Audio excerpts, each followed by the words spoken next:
Yes, OK.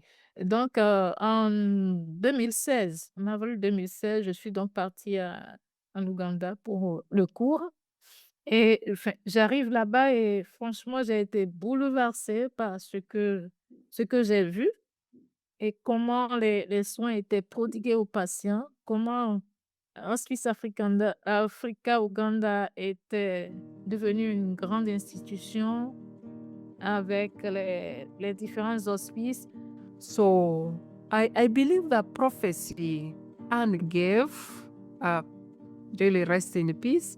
She said, I thought, I really think Benin will be a country for the Francophone countries.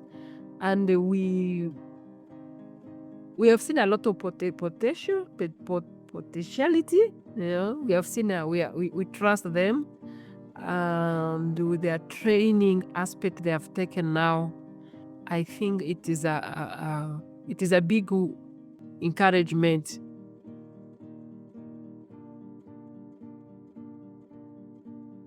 So the patient comes on the late stage. They really come because of financial challenges, and all the investigation for the focused treatment, for the active treatment, they do not have. They have already solved all they have for different investigation that was required. And they really, what is remaining is now to take care and to have pain control and other symptoms. So it is a bit challenging. Even if you send the patient to the oncologist, there's not much he will do. Whatever investigation he ask, they may not have a financial support, they may not have anything. So it is a bit challenging for the patient and the same even for the health worker. So really, palliative care has to come in strongly.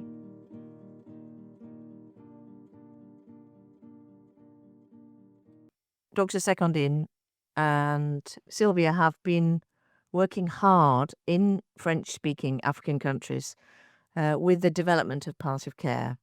And we are looking forward to finding out more about palliative care in Benin. So my first question, Secondine, to you is to ask if you would be kind enough to tell us about yourself and about your background, what brought you into palliative care. Bon, merci de me donner de parler des soins palliatifs au Bénin. Yeah, thank you for giving me this opportunity. Yes, I'm from Benin, and it is a pleasure to me to share what is happening in Benin. So I grew up among from the health worker parent. My father was a doctor.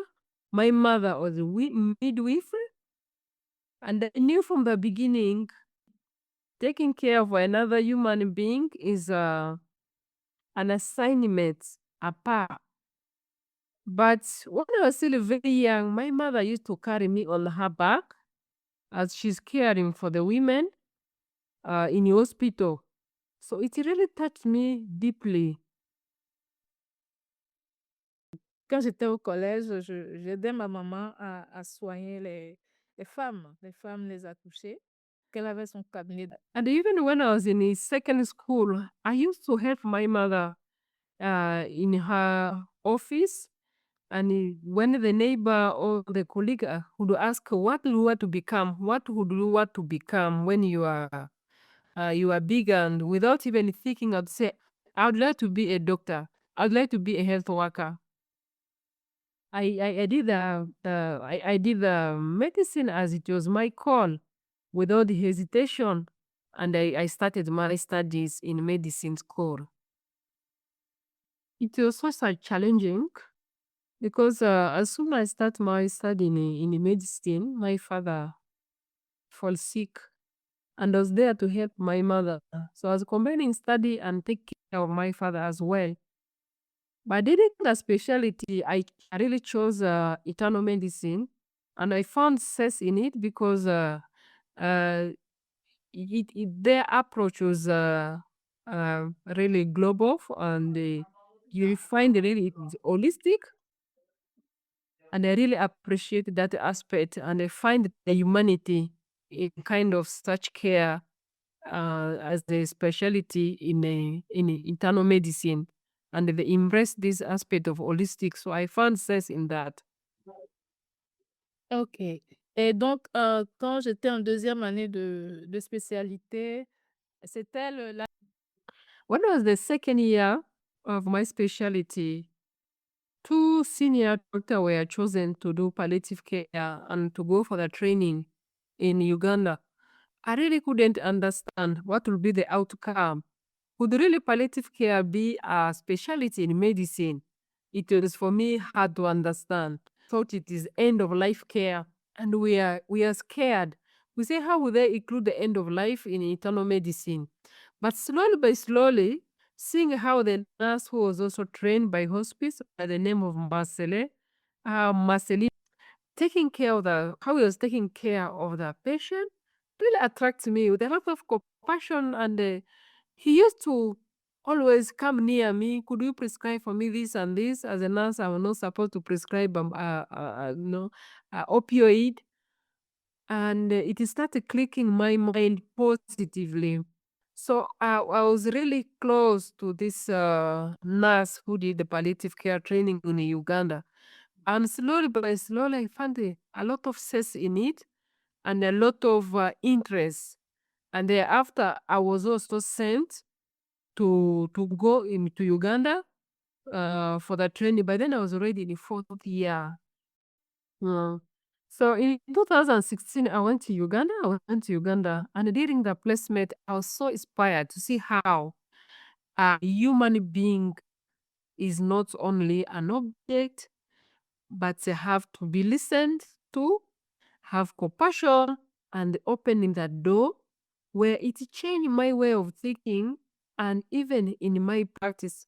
It is really helped me to understand the deeper palliative care and what it means in the context of Africa.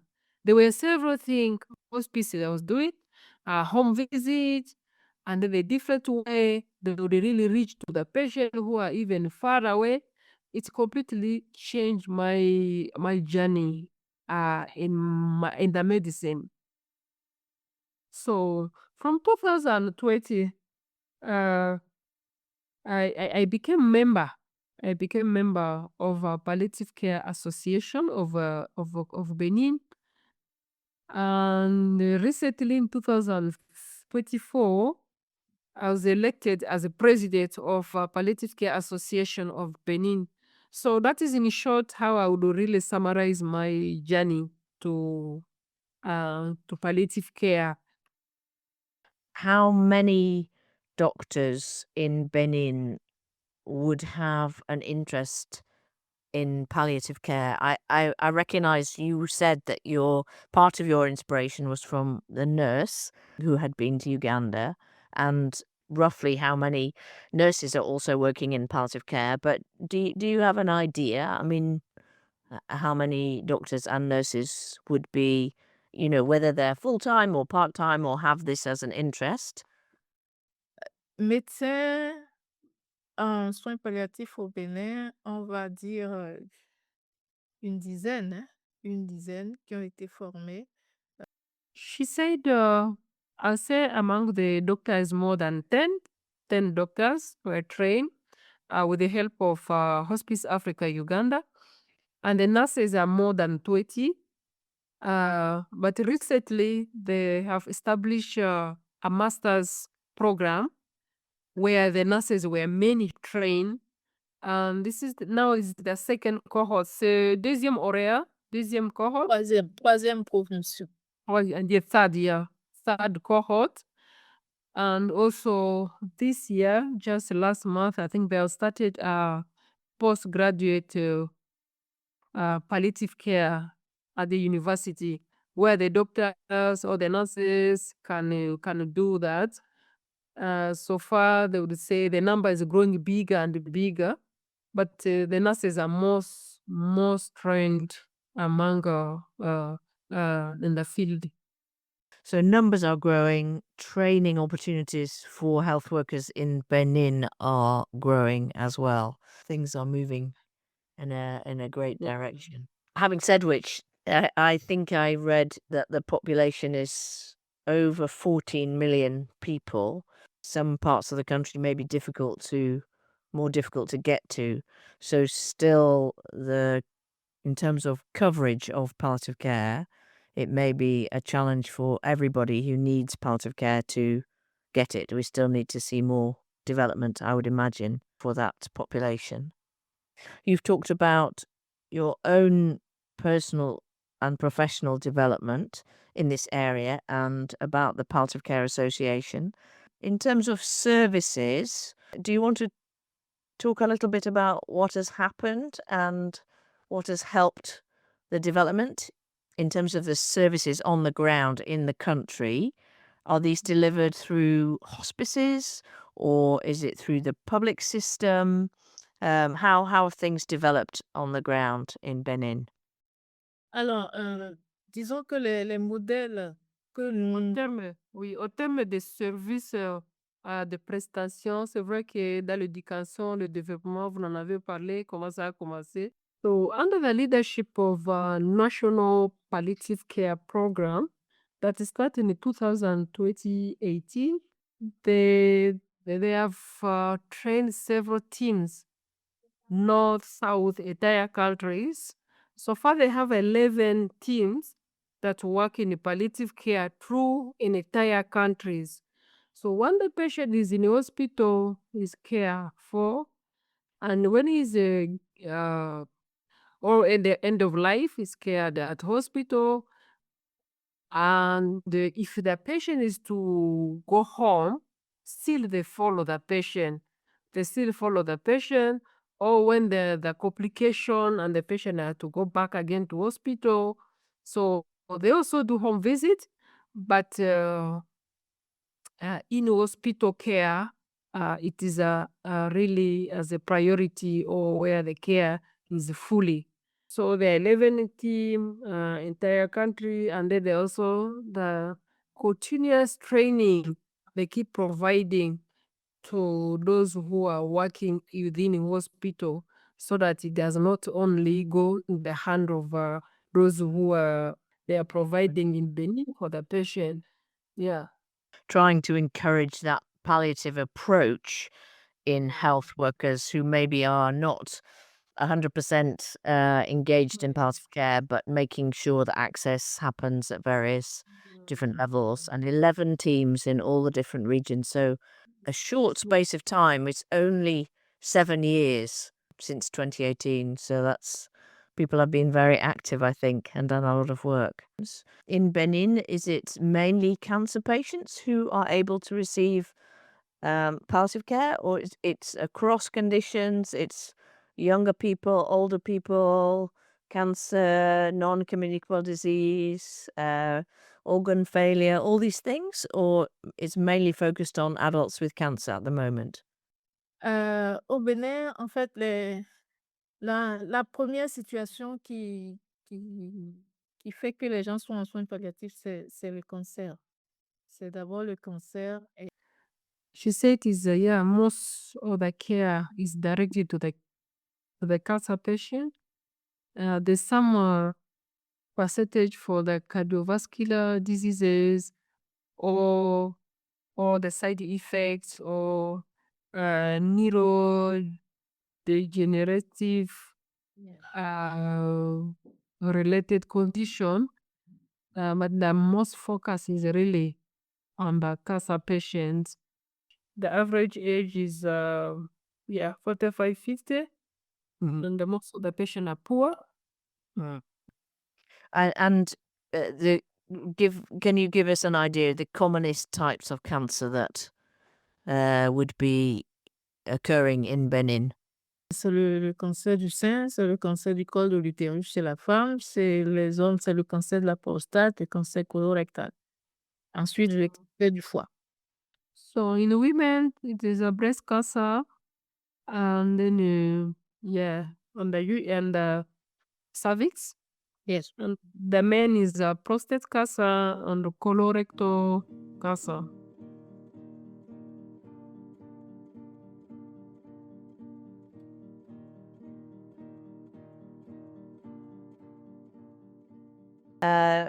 Would Dr. Secondine like to say what the Palliative Care Association is in Benin is hoping to do moving forward? Is it mainly on the education side, or what other initiatives are there in progress? Oui, alors l'association est née en fait pour essayer de mobiliser les gens autour des soins palliatifs, déjà faire connaître ce que c'est et mobiliser les gens autour, faire des plaidoyers pour qu'on puisse avoir des ressources pour accompagner les équipes de soins palliatifs et accompagner les personnes malades. So there are several different points she has mentioned. She said the focus of having the Palliative Care Association of Benin was to do the sensitization at a different level, and which has happened, and then to do a lot of advocacy so that they will go to the resources to help the patients who are very in a poor situation, to give them at least something to eat, and some of the social aspects. It is true the patient when they comes, or social aspect and the psychosocial aspect take a big burden.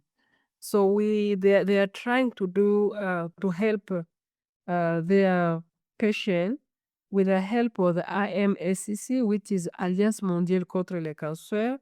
They also give a little they can. They have also the partnership with ADESPA, ADESPA that has given them the vehicle that helps them for the home visit. And they have also continuous training and the development. So through that, they have a community volunteer who are doing a wonderful work to identify the patient. Of course, they don't want to come to hospital because what will they do? They have no money, and their work is much recognized community volunteer. In 2017, they start the morphine production unit through advocacy with one of the pharmaceutical company that in helping them to set up a small unity for morphine production, and they could testimony. They would really they are proud of that, being a part of student of Hospice Africa Uganda, because that is where really Professor Anne was palliative care pioneer in Africa, emphasized, even when she came the first time in 2015, she emphasized on that aspect was the painkiller. So they are able now to produce their own morphine, and is free of charge for the patient, and other medication on the palliative care list. And they're among the African country that can do that with the help of hospice to talk with the Minister of the Health. They are really proud of that. Their first pharmacist was trained by hospice in 2015, and they are trying to demonstrate that to have it, and it changed the way palliative care is delivered, because their patients are free of pain, and they try to do a lot of continuous training around the myth surrounding prescription of the morphine.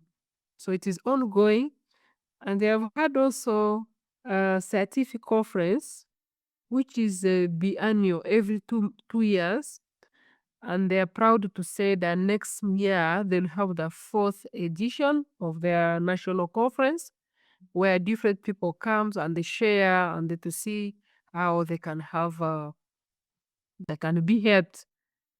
That's wonderful. That's really wonderful. So many activities and, of course, Professor Anne Merriman and access to oral morphine is such a legacy that she has left for all of us to advocate for, but to see that you have managed to get your factory and get free morphine for patients, that's really such a tremendous achievement. That takes a long time. So again, congratulations for that. And lessons or tips or thoughts related to palliative care that you would like to share with the international audience who listen to this podcast? So that will be the final question. So anything that Dr. Secondine first, and then Sylvia, if you want to add anything as we close. Thank you very much. Ok, merci beaucoup. Ce que je voulais surtout dire, c'est que donner leur place, leur juste place, je veux dire, aux soins palliatifs en Afrique, hein, pas seulement au Bénin, passe par un diagnostic précoce des maladies graves. Okay, I'll summarize the remark Secondine has listened. So she said thank you for having this broadcasting with Eugene. Really, her prayer is universal health coverage for everybody, poor or rich. Because really, when it comes for pain, it should be affordable and economically appropriate for the African context. I know Francophone countries are still a lot of burden, but at the same time, some Anglophone countries as well. So the legislation, they should be flexible in some of the regulation. Those are some of the barriers, and palliative care should be accessible for everybody and when they want it, and everybody should be informed about it. So now there's still a lot of there's still a lot of they still have a long journey to go to, but if governments as willing, I think we will all go far than what we are seeing now, because the need is huge. The need is really huge, and the effort has to be jointly. It must be the government should take it as their right to support the different NGO or the association that have coming up, but it must be one of their assignments for the patient who cannot afford the treatment, cannot afford the painkiller, who cannot afford. So it should be really part of the health program, not a part, but part of it, well integrated in strategy of the health and the politics of the health in the country. Thank you. Merci beaucoup, Sylvia, pour tout ce que tu fais aussi Hospice Africa Uganda. Merci à Jane. Jane, j'ai été ravie de te rencontrer à Hambourg. Et je pense que tu fais beaucoup. Je connais juste ce podcast, mais quand je vois ce que tu as déjà fait avec beaucoup d'autres personnes. Palliative care matters, because palliative care isn't just a specialty, it's something we all do. Subscribe wherever you get your podcasts.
Thank you so much. That's a great insight into Benin and all the amazing work which is happening there.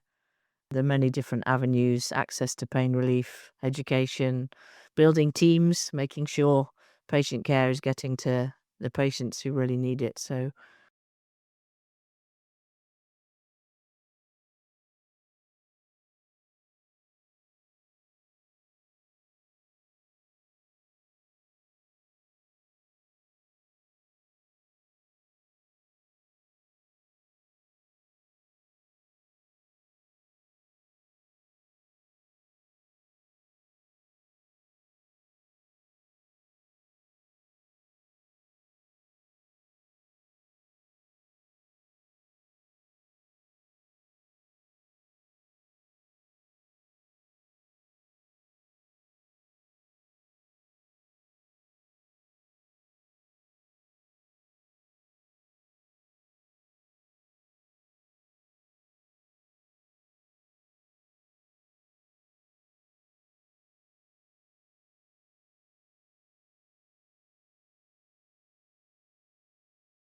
So thank you once again. Thank you for your time, and I hope you have a good rest of your day. I will email you when the podcast is